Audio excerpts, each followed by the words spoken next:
नमस्कार, जय हिंद। आप सभी का फिर एक बार बहुत बहुत स्वागत है हमारे इस गणित बैच में, जिसमें मैं आपको सिखाता हूं इंजीनियरिंग मैथमेटिक्स गेट के लिए। अगर आप गेट की प्रिपरेशन कर रहे हैं तो आपके लिए मैथमेटिक्स के जो मार्क्स हैं वो बहुत ही इंपॉर्टेंट है और उन्हीं को हम इस सिलेबस में कवर करने जा रहे हैं। तो अगर आप नए हैं तो फटाफट से हमारे साथ जुड़ जाइए, क्योंकि आज का लेक्चर बहुत ही इंपॉर्टेंट होने वाला है। आइए आज के इस लेक्चर में आगे बढ़ते हैं।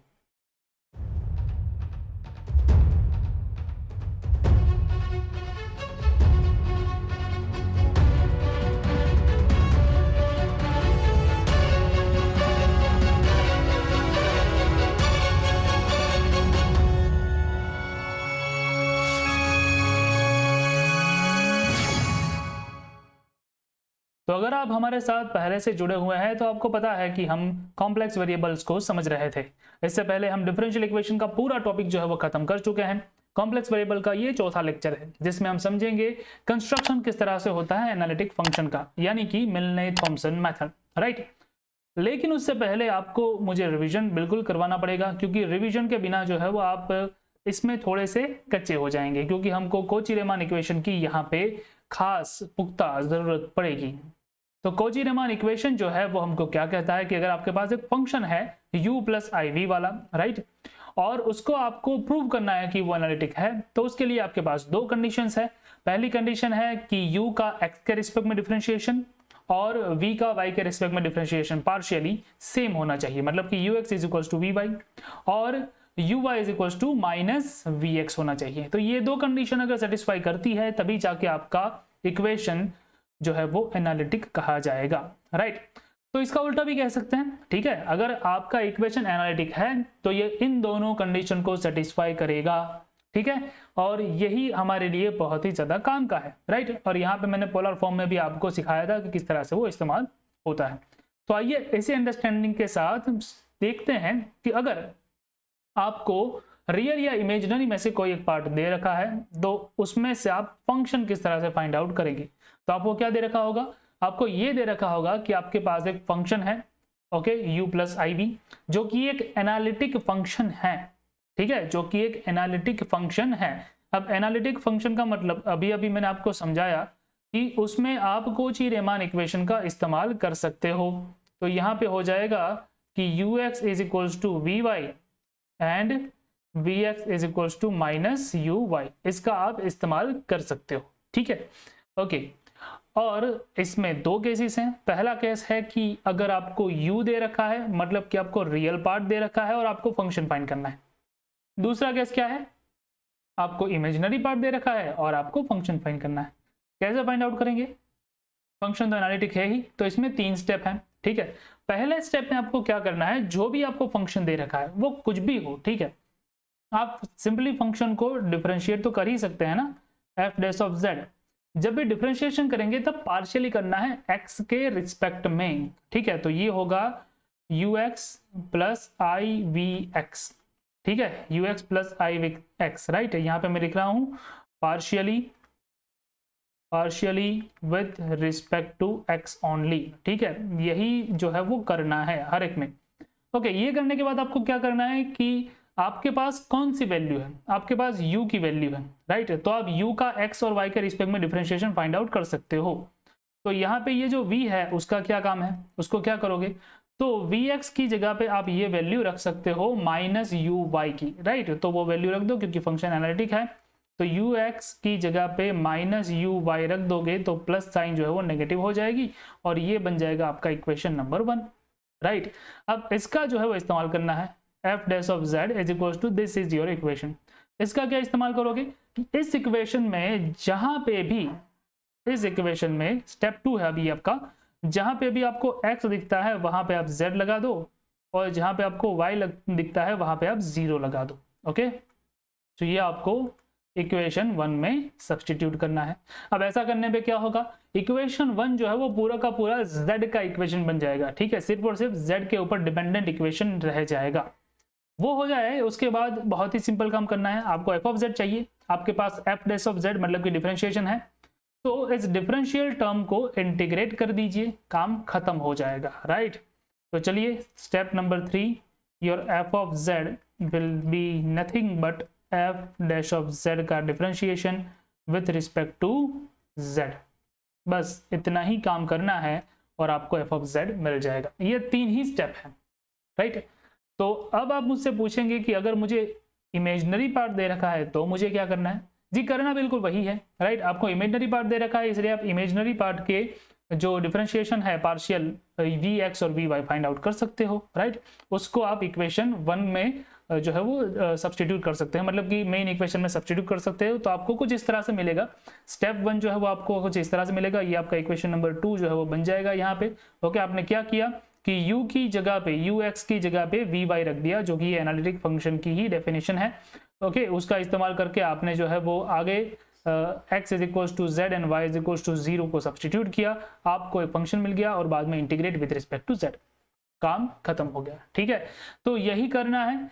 अब आप मुझसे कहेंगे कि इसमें ज़्यादा जो है वो समझ में नहीं आया, कुछ एग्जाम्पल दे के समझाओ। तो उसी के लिए तो मैं यहाँ पे हूँ, ठीक है। मैं आपको एक एग्जाम्पल दे देता हूँ और आपको समझाता हूँ कि ये कैसे वर्क करता है, राइट। तो यहाँ पे एक छोटा सा एग्जाम्पल है। एग्जाम्पल में कहा है कि if u is equal to 1/2 log x square plus y square is a real part of analytic function f of z, then find f of z। तब आप f ऑफ z जो है वो फाइंड आउट करिए, right. आपको दे क्या रखा है? आपको दे रखा है u is equal to 1/2 log x square plus y square, जो कि है रियल पार्ट। अब आपके पास रियल पार्ट है तो आप इसका डिफरेंशिएशन फाइंड आउट कर ही सकते हो। तो पहले स्टेप में आपको हमेशा कुछ भी नहीं करना है, आंखें बंद करके सिर्फ और सिर्फ डिफरेंशिएशन फाइंड कर लो। तो 1/2 तो जो है वो क्या है कि आपका कांस्टेंट हो गया, ठीक है। तो log x का क्या होता है? 1/x square plus y square होता है, ठीक है। log x का 1/x होता है, मतलब कि यहाँ पे x square plus y square है तो 1/x square plus y square हो गया, ठीक है।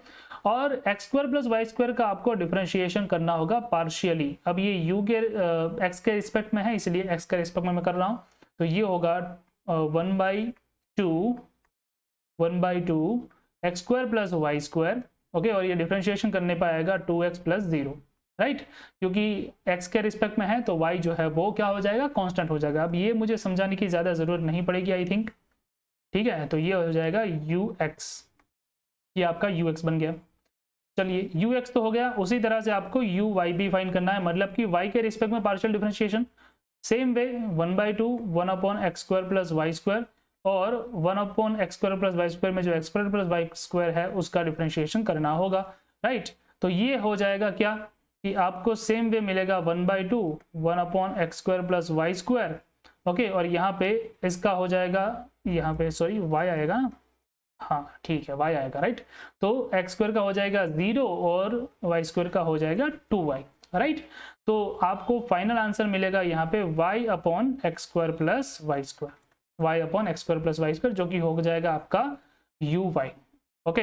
अब आपको करना क्या है? बहुत ही आसान सी चीज़ तो करनी है यहाँ पे, ओके। बहुत ही सिंपल सी चीज़। पहला स्टेप जो है उसमें आपको f डैश ऑफ z लिख देना है, जो कि होगा ux प्लस i/v(x). अब आपको पता है कि आपका फंक्शन क्या है? एनालिटिक है। एनालिटिक फंक्शन जब होता है तब आप जो है वो ux की जगह पे क्या लिख सकते हो? vy लिख सकते हो, राइट। और uy की जगह पे माइनस vx लिख सकते हो। तो यहाँ पे vx की जगह पे वैल्यूज जो है वो सब्सटीट्यूट कर दीजिए, तो वो होगा माइनस uy, राइट। चलिए हो गया, ओके। इसमें कोई भी रट्टा मारने की आपको ज़रूरत नहीं है, आपको सिर्फ और सिर्फ एनालिटिक फंक्शन की डेफिनेशन को ही याद रखना है, ठीक है। आपने वैल्यूज जो है सारी के सारी सब्सटीट्यूट कर देनी है। तो यहाँ पे वैल्यू सब्सटीट्यूट होगी इस तरह से x plus x square plus Z square plus और माइनस यहाँ पे माइनस आई, ओके। और ये होगा y/x square plus y square. चलिए ये हो गया आपका इक्वेशन नंबर 1। नेक्स्ट स्टेप में आपको क्या करना था? नेक्स्ट स्टेप के अंदर आपको जो है वो x की जगह पे z लेना है एंड y की जगह पे 0 लेना है इक्वेशन 1 में, ठीक है। ये वैल्यू जब आप रखेंगे तो आपका इक्वेशन कुछ इस तरह से बनेगा। x की जगह पे z, तो ये पहले में ये रहा x, तो उसकी जगह पे z, नीचे भी x स्क्वायर है तो z स्क्वायर हो जाएगा, ओके। और यहाँ पे y स्क्वायर था ना, ठीक है, सॉरी ये आज थोड़ी थी गलतियाँ हो रही है, लेकिन उसको ज़रा आप देख लीजिएगा, राइट। चलिए सो i यहाँ पे 0 और x स्क्वायर की जगह पे अब कुछ भी रखने का कोई मतलब नहीं है, क्योंकि y की जगह पे 0 रख दिया तो सब कुछ जो है वो 0 ही हो जाएगा। तो ये हो गया 0, राइट। टाइम बचा सकते हो आप अपना, और कुछ नहीं। तो ये हो सकता है f dash of z is equals to z upon z square, मतलब कि 1 अपॉन जेड। ठीक है, सिंप्लीफिकेशन दे दिया सीधे मैंने, 1 अपॉन जेड, ये आपका एफ डैश ऑफ जेड हो गया। अब आपको स्टेप नंबर 3 में क्या करना है, स्टेप नंबर 3 में F of Z find out करने के लिए आपको इंटीग्रेट करना होगा एफ डैश ऑफ जेड को विद रिस्पेक्ट टू जेड। तो ये होगा और कुछ नहीं, 1 upon Z D Z, answer आ गया आपका log z प्लस सी। अब आप मुझसे पूछेंगे कि क्या एक कॉम्प्लेक्स वेरिएबल को सीधे सीधे इस तरह से इंटीग्रेट कर सकते हैं? बिल्कुल कर सकते हैं। क्यों? हमको अगर बोला हो कि आपका फंक्शन जो है वो एनालिटिक है, तो आप कॉम्प्लेक्स वेरिएबल को सीधे सीधे इंटीग्रेट या फिर डिफरेंशिएट कर सकते हो जैसे एक रियल वेरिएबल हो। ये एक प्रॉपर्टी थी, ठीक है, हमने पिछले लेक्चर में प्रॉपर्टीज में इसको पढ़ा था, राइट। तो ये हो गया आपका आंसर। तो 3 सिंपल स्टेप्स, और 3 सिंपल स्टेप्स में आपका आंसर आ गया। चलिए आगे बढ़ते हैं, एक और क्वेश्चन देखते हैं कि अगर आपको जो है वो इमेजिनरी पार्ट दे रखा है तो आप क्या करेंगे। तो यहाँ पे है आपका वो वाला क्वेश्चन जिसमें आपको इमेजिनरी पार्ट दे रखा है, राइट। तो ये है आपका imaginary part which is v is equals to y square minus x square. अब आपको बोला है कि इसमें आपको एनालिटिक फंक्शन जो है वो फाइंड आउट करना है कि कौन सा फंक्शन है, राइट, एफ ऑफ जेड क्या है। वही स्टेप्स हैं जो कि अभी अभी आपने किए थे, फिर से एक बार आप वही कीजिए कि आप जो है वो del v by del x मतलब कि वी एक्स फाइंड आउट कर लीजिए। तो वी एक्स क्या होगा, वाई स्क्वायर का हो जाएगा 0 माइनस 2x, आंसर आएगा माइनस 2x। ठीक है, same way del v by del y find कर लीजिए जो कि होगा वी वाई, और वो क्या होगा 2y माइनस 0 जो कि होगा आंसर 2y उसका। ओके, अब ये हो जाने के बाद आपको क्या करना है, पहला स्टेप लिख देना है। तो पहले स्टेप में आपने क्या किया था, आपने जो है वो फंक्शन का डिफरेंशिएशन किया था जो कि होता है ux plus i v x. अब जरा देखिए, आपको रियल दिया हो या इमेजिनरी दिया हो, आपको डिफरेंशिएशन x के रिस्पेक्ट में ही करना है पार्शियली, ठीक है। ओके, वैसे अगर y के रिस्पेक्ट में करते हो तो ज़्यादा कुछ फर्क नहीं पड़ेगा, वहाँ से थोड़ा सा उल्टा उल्टा आपको करना पड़ेगा और कुछ नहीं होता। लेकिन एक ही मेथड अगर आप फॉलो करेंगे तो जो है वो कन्फ्यूजन होने के चांसेस कम रहेंगे। ठीक है, अब जो है आप देख सकते हैं कि आपको vx और ux vy जो है वो दे रखा है, राइट। और जब आपका फंक्शन एनालिटिक होता है तब ux is equals to vy होता है। तो यहाँ पे ux की जगह पे आप vy लिख दीजिए और ivx तो है ही, तो वैल्यूज जो सब्स्टिट्यूट करेंगे तो ये रहा आपका vy जो कि है 2y प्लस i, ये रहा आपका माइनस 2x। ठीक है, चलिए ये हो गया आपका इक्वेशन नंबर 1। स्टेप नंबर 2 में आपको क्या करना था, स्टेप नंबर 2 में आपको x की जगह पे z एंड y की जगह पे 0 लिखना है इक्वेशन नंबर 1 में।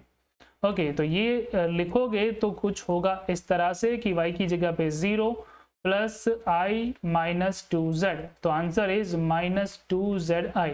ऐसा भी आ सकता है, तो इसमें कुछ घबराने वाली बात नहीं है, राइट। इसमें जब आप इंटीग्रेशन लोगे तो तीसरे स्टेप में आपका आंसर जो है वो आ जाएगा f of z integration f dash of z dz, right. तो इंटीग्रेशन माइनस 2zi dz, और माइनस 2 और i कॉमन आएगा z dz। अब z का इंटीग्रेशन क्या होता है, x का अगर होगा तो x का होगा x स्क्वायर बाई 2, ये होगा z square by 2 plus c, यहाँ से ये दोनों कैंसिल हो गए, बचा क्या minus i into Z square plus C. अब आप मुझसे कहेंगे कि अगर इसमें i मल्टीप्लाइड है तो इसका मतलब क्या हुआ, मतलब सिंपल है, आपको z की जगह पे अगर जब आप x प्लस आई वाई सब्सटीट्यूट करोगे तब क्या होगा, इसका पूरा का आपको स्क्वायर करना पड़ेगा पहले तो, ठीक है, दोनों और बाद में माइनस i से मल्टीप्लाई करना पड़ेगा। जो भी आंसर आएगा वो होगा आपका कॉम्प्लेक्स फंक्शन। ठीक है, तो ये है आपका फाइनल कॉम्प्लेक्स फंक्शन दोस्तों। इतना सा जो है वो आपको यहाँ पे करना था, बहुत ही आसानी से जो है वो आप इसको समझ सकते हो अगर आपने इसको ठीक ठाक तरीके से ध्यान से देखा है तो, राइट। अगर कोई भी डाउट रहता है तो आप प्लीज़ मुझसे पूछ लीजिए। ये थी मिलने थॉमसन मेथड जिससे हम कंस्ट्रक्शन कर सकते हैं एनालिटिक फंक्शन का, अगर आपको रियल या फिर इमेजिनरी पार्ट दे रखा है तो दोस्तों बहुत ही छोटा सा और बहुत ही अच्छा सा ये टॉपिक था। मुझे उम्मीद है कि आपको समझ में आया होगा और कोई भी डाउट नहीं रहा होगा। मैं आपसे मिलता हूँ अगले लेक्चर में एक नए टॉपिक के साथ, तब तक के लिए जय हिंद।